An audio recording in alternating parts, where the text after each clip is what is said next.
If you want to create music with the Recorder app on Google Pixel 10, first of all we need to go to the Recorder app. You should be able to find it in the app drawer. And you can record yourself by, I don't know, like singing something, for example. You can just use your imagination, I guess. And once you have your recording, you should be able to tap on these three dots in the top right corner. And then we have Create Music. So we can tap over here.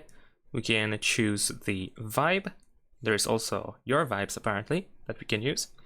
Well, let's say we're going to choose Dance Party. We can press Next. Now we need to wait for the AI to analyze our audio. So let's wait for that. And then once it is generated, you should be able to play your recording with the generated audio. Of course, you can change the vibe and so on and so forth. And that's pretty much it. Of course, if you like whatever you have over here, you can just save the copy in the top right corner. Thanks for watching, leave a like and subscribe.